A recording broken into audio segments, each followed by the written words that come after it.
Hello, it's Sydney, and today I want to talk about doubt and the wonderful world of doubt.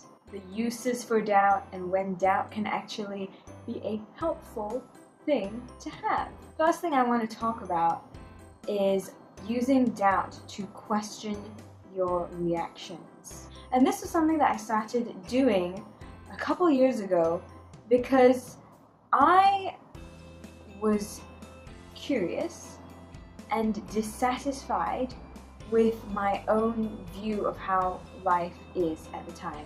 And there were certain things about the way I thought that just bugged me. Something felt off. And so the question that I asked was this. When I would feel a knee-jerk negative reaction to something, I would ask myself, why is that there? What judgments am I making when I have that negative reaction? And why am I having those judgments? The importance of this is to differentiate a legitimate negative reaction from an unconscious belief.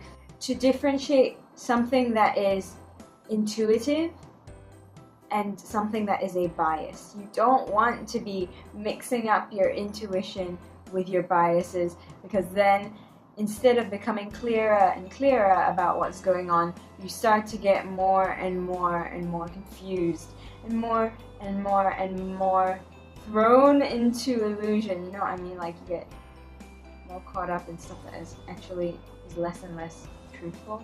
That's what that is. So this is about analyzing your reactions to something and looking at why you have that reaction rather than just taking it seriously the moment you feel it. And this was incredibly helpful for me. And I know it's going to be so useful for you in your own life, because you might just find you have the strangest reasoning behind your different reactions. You can analyze your reaction to something that someone says and realize that you have a belief there around that subject that comes from something that happened in your childhood that you actually find is no longer useful to you. I know that was the case for me. I won't go into detail on it here because I'm trying to be family friendly. Another useful way to look at doubt is through this phrase or this understanding, which is everything can be doubted, which has to do with how can I prove that anything is an ultimate truth? I have my truths. They may be proven wrong. That's where the doubt comes in. Everything that I believe about how I live my life could be cast into doubt. And funnily enough, this helps me be more certain about things, and here is why. Because if I can doubt everything, then I might as well take what is useful and working. This used to be a big problem of mine. I couldn't trust my own judgments. And a big reason for this was because I always doubted myself. Well, what if that isn't actually true?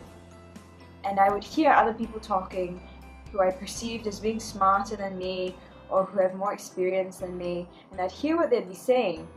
And they would be speaking their own truths. And some of the time, a lot of the time, I would hear what they're saying, and if it was contradictory to my own thinking, my own beliefs, and what I found to be true in my own life, I would doubt myself first. I would think to myself, oh no, I must be wrong. And the problem with that? Contradictory opinions, contradictory ideas, contradictory things that kind of worked but then not quite, and then it just became a huge mess. Doubt cleared things up for me, as I explained it. Because once I realized that, hey, that person could be wrong, and that person could be wrong, I could be wrong, all of us could all collectively be wrong about everything. Which means I'm just going to pick the stuff that works, that is useful, that is the most effective model for reality as I live my own life. And that is immensely useful, because not only does that mean that I get to pick things according to how useful they are, that's a truth of mine. You may not agree. But another thing that helps it along is that you get less of a crisis situation in your life when something that is a core belief of yours gets shaken. Because anytime we change, anytime our beliefs change, it's a difficult thing to happen to a person. Because the beliefs we have cement our idea about how the world works. And so when you shake up something that feels fundamental, it's not a comfortable feeling. And especially if you believe that there are truths and you have to know the ultimate truth. Then when something isn't the ultimate truth and you thought it was, then not only is there the discomfort of a belief change and a life change, but there is the discomfort of an existential crisis. Oh no, everything that I thought was true is a lie, so what else could be a lie? And now what do I do?